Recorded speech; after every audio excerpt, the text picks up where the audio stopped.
Olá, estamos aqui para mais um programa do canal Sim, com outro convidado bastante especial, vocês já têm ouvido. Eu considero todos os convidados muito especiais e são, porque o critério para esse convite é divulgarmos, registrarmos e divulgarmos experiências valiosas de educação, de cultura, de arte e educação. Então, nesse sentido, eu convidei o Arthur Iraçu Amaral Fuscaldo para conversar conosco hoje sobre dois temas, não é? Então, nós conversaremos hoje e conversaremos também no próximo programa com ele. Já é convidado para 2 programas. Eu agradeço o teu aceite, agradeço a tua presença aqui. Acho super importante nossas temáticas que começam agora. O Arthur Iraçu, ele é um músico, é um arte educador, estudou no Instituto de Artes da Unesp, sua graduação como a educação arte educador no campo da arte e um mestrado também. Da sua trajetória de mestrado, resultou uma pesquisa muito interessante e este livro, não é? Este livro que publicado recentemente, lançado há dias. Sim. Há dias. Então, Iraçu, conta para nós. Vamos, em primeiro lugar, ressaltar esse trabalho da pesquisa que constitui esse livro, a pesquisa do mestrado que constitui esse livro. Certo. Bem, primeiro, obrigado, né, por esse convite, Luísa, o canal Sim. Eu conheci Pessoas do Povo Chavante em 2001,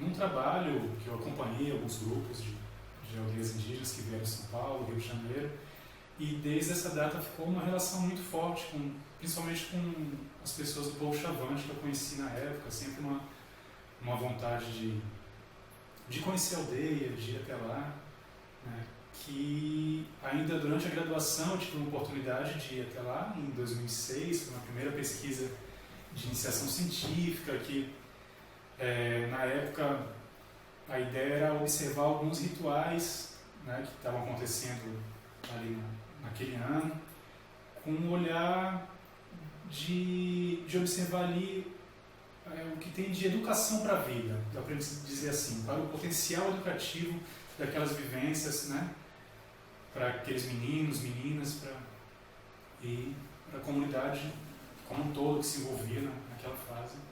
E isso foi uma iniciação científica e que, assim, resultou, claro, em material de pesquisa, mas ficou muito material guardado também, né?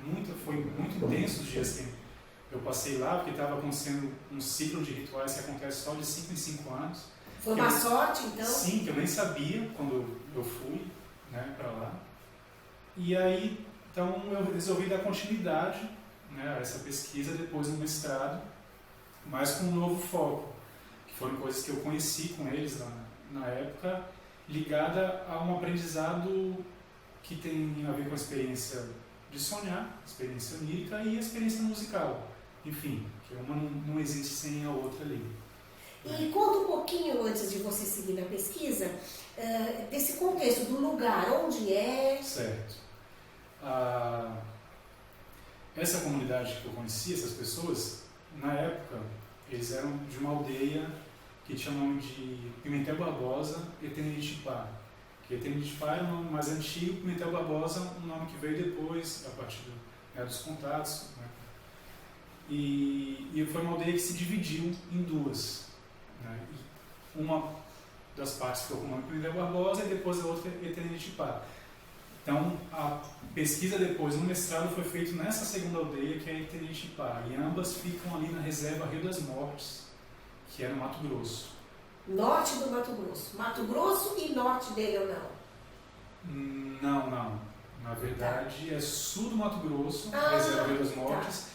Mas é Mato Grosso, não é Mato Grosso do Sul. Né? Ok, isso é importante. Do Mato Grosso, mas próximo da divisa já com Goiás, ali a reserva. Tá certo. E aí, então, como foi essa pesquisa, essa proposta de pesquisa e um pouco como ela se desenvolveu, o que aconteceu? Sim. Então, aí já voltando lá, né, depois dessa primeira experiência em 2006, eu já fui mais com esse olhar para o que era esse processo de trazer cantos de dentro dos sonhos, que era assim que os senhores me contavam, né? Teve uma experiência indo para o Rio de Janeiro, quando eu fui com eles ainda naquela época, em 2001, de um senhor vir falar comigo que tinha ouvido um canto no sonho, que ele tinha que reunir as pessoas para ensinar, e acho que desde ali acho que foi se alimentando uma curiosidade e perguntas do que era aquilo, né? É uma forma de compor a partir do que sonhou, e eles foram me dizendo, né? Foram coisas que foram... Pegar música no sonho, olha. Sim, essa imagem, né? E aos poucos eu fui entendendo, né, que não se tratava de composição, essa ideia que a gente tem de compor, de criar, mas que era de fato um aprendizado e um esforço no sentido de trazer o canto como ele foi ouvido ali dentro do sonho. É isso que eles foram me explicando e me relatando de como é então esse aprendizado, que isso é uma obrigação masculina, né, um papel social dos homens, fazer, né, essa atividade de trazer cantos de dentro dos sonhos. As mulheres têm outras formas de relação também com o sonho, mas trazer cantos é um papel masculino. Então, existe um aprendizado dos meninos a partir de uma determinada idade para poder cumprir, né, essa obrigação social. Essa obrigação, olha que interessante. Então, é um aprendizado, não é um processo espontâneo, não, sempre espontâneo, ele é cultivado. A gente pode dizer que é institucionalizado naquele povo, naquela cultura, essa parte de um aprendizado, e para cumprir essa, vamos dizer assim, uma obrigação que é sempre coletiva, né, porque é uma geração que tem esse papel, né, tem que cumprir esse papel, é uma geração de meninos, não é individual, né? Então, claro, nem todos sonham da mesma forma, né? Nem todos desenvolvem igualmente essa atividade de trazer os cantos de dentro dos sonhos. Mas às vezes um ou dois cumprem esse papel num grupo de geração e todos cantam. Então eles foram me explicando como é essa organização, toda a organização da sociedade tem a ver com essa organização das gerações, enfim, isso tudo que eles foram me explicando e como isso tinha a ver com o aprendizado musical, como eles se preparam para fazer isso no sonho, né? Tem alguns procedimentos que são feitos antes de dormir, algumas orientações de como se comportar dentro do sonho, ou depois, logo que vai lembrando a música. Então, desde posição de dormir, plantas que usam para fazer banhos, né? Passar na cabeça, ou esfregar, ou tomar banho mesmo antes, a própria furação de orelha, as madeiras que usam. Então, são vários procedimentos que vão orientando os meninos para fazer essa cuidados, né? Um conjunto de cuidados para que aconteça esse encontro com uma música no sonho e trazer também o aprendizado dessa busca da música no sonho e trazer e comunicar para a aldeia. Sim, e uma música que na maioria dos casos vem de outros sujeitos ao qual o sonho permite encontrar. O sonho, né, otimiza o contato com alguns sujeitos que fora do sonho é mais difícil, vamos dizer assim, né? Que tem um povo que eles nomeiam, que convivem com eles, né, que é o povo Sareuá, que a gente, usando um conceito já nosso, poderia chamar de espíritos, mas que é delicado usar esses conceitos, eles chamam um povo, é o povo Sareuá, né, que sempre conviveu com um povo auente, avante, e que no sonho é o lugar ideal para ter contato com esse povo e ouvir os cantos que eles têm para ensinar, e o canto também dos bichos. Então, o sonho, o estatuto do sonho é muito diferente do que a gente está acostumado Isso. na nossa ciência ocidental. Né? Isso. De fato, é um lugar de, vamos dizer assim, um lugar de experiência, de conhecimento, de experiência legítima, como essa que a gente está tendo aqui.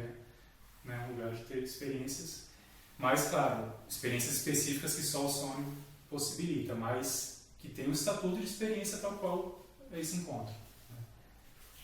É mais ou menos isso. E a partir daí, então, eles trazem nomes, né, dos sonhos, nomes para as crianças, aprendem remédios e também tem esse esforço de trazer os cantos. Trazer os cantos. É muito diferente a relação que eles mantêm com o sonho da que nós mantemos. É muito diferente. Como se nós, na nossa trajetória cultural, tivéssemos deixado o sonho de lado. Né? É até valorizado. É valorizado pela medicina, é valorizado pela psiquiatria, é valorizado pela psicanálise, não é? Pela psicologia analítica, mas é uma outra abordagem, né? É uma outra abordagem, é muito, muito presente no cotidiano deles, muito valorizado no cotidiano deles. Sim, eu convivendo com eles, eles acabaram sendo bastante orientadores também no meu trabalho de pesquisa, porque eles me perguntavam sobre os meus sonhos. Já que eu estava estudando sonho, eles sabiam da temática, dos cantos. Então, peraí, então você tem que sonhar. Você tem que... Isso eles falavam, você quer aprender sonho? Você quer aprender sobre como a gente sonha, como a gente faz isso? Você vai ter que sonhar também, e aí você vai contando pra gente, e a gente vai conversando, porque é muito interessante, assim, isso que você falou, talvez dessas culturas urbanas, não tribais, enfim, ocidentais, como a gente quer. A nossa! De fato, foi colocando um sonho num lugar que a gente não perde. Né? Não! Mas talvez foi ficando num campo do esotérico, né? Ou do mágico, o que a gente pode aprender ali. E aí era interessante ver os senhores, as senhoras chavantes falando, não, é simples. Todo mundo sonha. Eles falaram, o branco só parou de prestar atenção, não sabe, de dar atenção, mas todo mundo sonha. Exato. Enfim, não é algo, né, mistificado. Isso, faz parte da nossa natureza. E faz de fato, né? De fato faz. Mas para eles tem um cuidado central. E o valor. Um valor para... E você, essa pesquisa, em que campo do conhecimento você situa a sua pesquisa? Olha, o mestrado foi desenvolvido no Instituto de Artes da Unesco, então, claro, está ligado à área de artes, mas é inevitável eu mergulhar na antropologia, né, que enfim, acho que é a área de estudo com certeza, que tradicionalmente mais tem, né, material, tem estudos sobre os povos indígenas, então eu também fiz disciplinas durante a pós-graduação voltadas para a antropologia. Então, e claro, da etnomusicologia, né, que aliás vale comentar dessa relação dos sonhos também, que os chavantes estabelecem, que tem um cuidado muito especial, principalmente nesse aprendizado dos meninos, com a escuta, né, que é uma ênfase no que se ouve dentro do sonho. Principalmente nessa fase, quando eles falam que os meninos estão aprendendo a pegar os cantos, e até uma das orientações que eles falam que dão para os meninos, que eles falam para mim, se eu quisesse aprender, era, não fica tão preocupado com o que está acontecendo na paisagem, você tem que saber que quer pegar o sonho, então o canto, mas você tem que prestar atenção no canto. Então é uma ênfase na escuta, que isso também já é um elemento muito significativo e muito diferente, talvez, do que a gente mais conhece enquanto relação com os sonhos, né? Que geralmente se vincula bastante às imagens, aos fatos, né? Isso é mais comum para a gente. Então tem esse cuidado. Trabalhar a escuta dentro do sonho, olha aqui. Se eu tivesse que dizer um campo específico só em relação ao trabalho, seria o da etnomusicologia, o que mais se destaca. Mas sem dúvida, a forma que o trabalho foi sendo construído é interdisciplinar. Até porque eles me falaram muito e eu pude conviver, né, e presenciar muitas coisas que são do modo de ensinar, né? Então é um trabalho que fala de educação também, sem dúvida. Talvez até pela minha trajetória como educador, isso é algo, né, que sempre, desde a primeira pesquisa, me moveu a estar ali, esse olhar, né, educacional. Então, eu acho que essas 3 áreas, pelo menos, a antropologia, a educação e a música, me alimentaram muito nessa pesquisa. Que interessante, que interessante. É uma pesquisa que, pelo que você está dizendo, até pelo que eu conheço dela, é uma pesquisa que sugere a seguinte ideia: quanto mais nós nos aprofundarmos em fenômenos culturais que são complexos, que são de fato desconhecidos por uma cultura ou por outra, né? No caso pela nossa cultura, o nosso encontro com diferentes culturas exige um conjunto maior de saberes do que de um campo só. Sim, A própria complexidade dos processos, né, exige um olhar ampliado, exige o que o Edgar Morin chama uma religação de saberes, né, traz uma complexidade, uma densidade e uma síntese de experiência tamanha que nós precisamos de alguns lados para ler. Eu acho que esse é o caso dessa pesquisa. Né? Arthur, eu imagino, né, e sei também de outras conversas com você, que essa tua presença, essa tua imersão, né, esse encontro com esse povo chavante, né, propiciou questões e experiências muito, muito além só dessa questão específica da música do sonho, né? Ou do sonho, ou do aprendizado com o sonho. Imagino que você tenha muito o que contar, muito o que dizer como resultado dessa estada com eles, dessa vivência com eles, né? Então eu queria que você falasse um pouquinho o que significou, o que representou essa oportunidade para você. Tá. Sem dúvida, ficar um tempo na aldeia. Na última viagem eu fiquei 2 meses direto, que não é tanto tempo, mas acho que como eu já tinha uma relação com a comunidade de 10 anos, né, então tinha uma intimidade já, então foi muito intenso esses 2 meses, né, então foi bastante tempo, né, porque já tinha uma relação construída, não estava chegando para construir. Então realmente, assim, é muita coisa e talvez seja o maior desafio do pós-campo, assim, na pesquisa, o que fazer com tanta coisa, porque claro que a gente vai com um foco, tem um objetivo de pesquisa, mas a experiência em si abre para muitas coisas e fica sempre muita coisa de fora, né? A gente tem que fazer uma opção, tem que fazer um recorte, enfim, tem um prazo para entregar, tem um monte de coisa, né, que faz parte do fazer um trabalho acadêmico, um mestrado. Então, mais uma vez, também eu guardei muitas coisas, né, e tem muitas experiências que não estão no trabalho, porque eu não tinha visto. Tem sonhos transcritos, pelo menos 7 sonhos já transcritos e traduzidos que não estão nesse trabalho. Olha só. Né, e coisas que eles encontraram a partir desses outros sonhos, que não cabia no momento.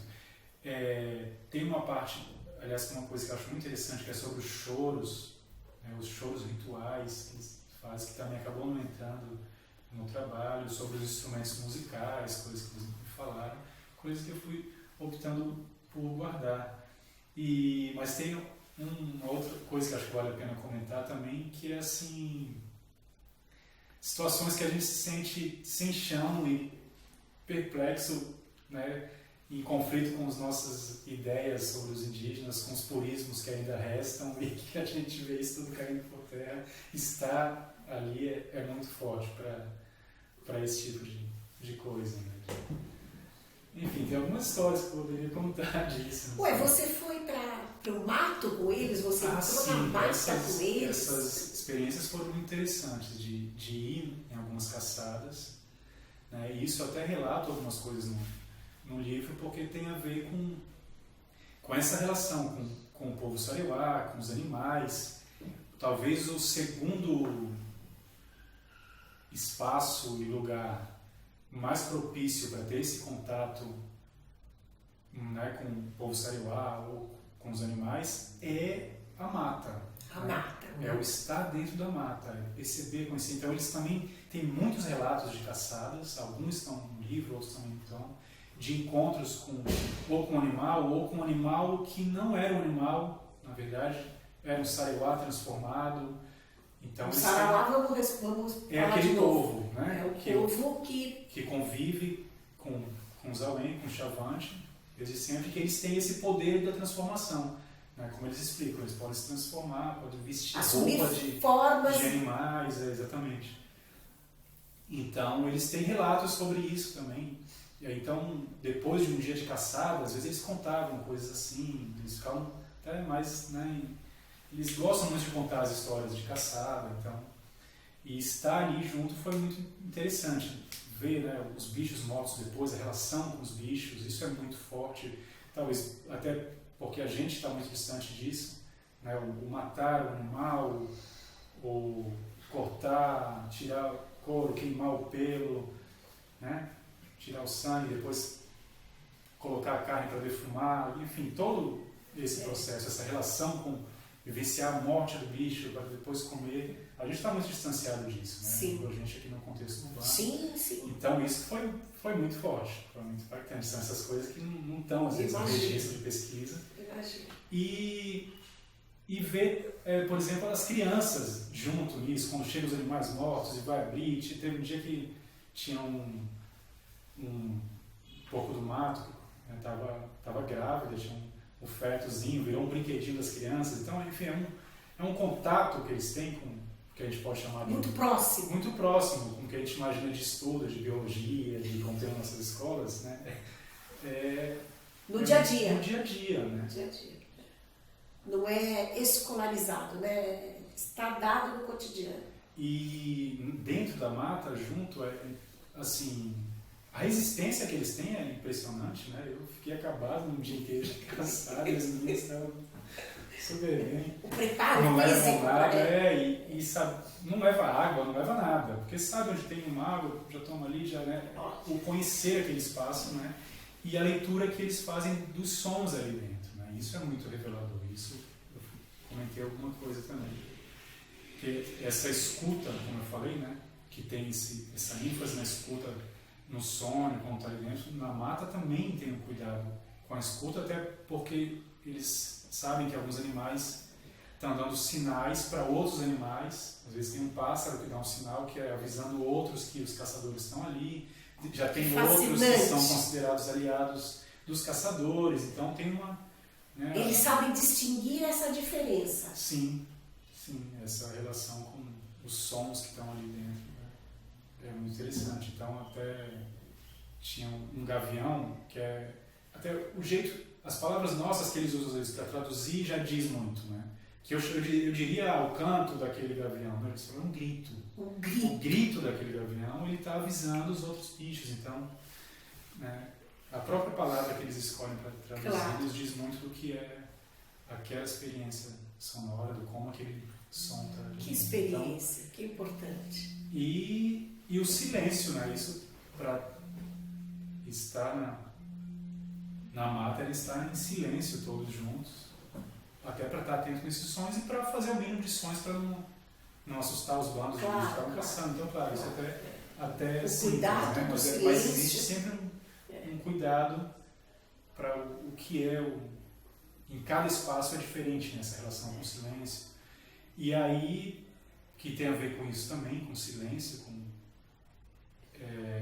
em outros lugares, aí já não na mata, mas tem também um cuidado com o que se diz, com como se diz, justamente por causa da presença desse povo Saraiuá, que é um povo que não se deixa ver, mas eles estão em todos os lugares. E, como eles explicaram, o dia para a gente é a noite para eles. Tem várias inversões, assim, a tempestade é uma caçada de fogo do povo Saraiuá, né? Então o nosso dia é a noite. Então isso às vezes intensifica a relação com o dizer ou não dizer algumas coisas.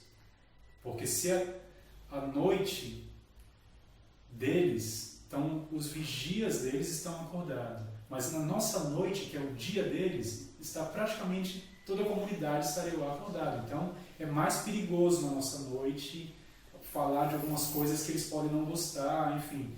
Então, tem um cuidado. Tem um cuidado com o que se diz, o quanto se diz. Cuidado. Porque, como eles sintetizaram para mim, tem sempre alguém ouvindo. Então, numa primeira escuta dessa fala, você fala, não, como assim, o que ele quis dizer? Alguém que está ali, né, o vizinho?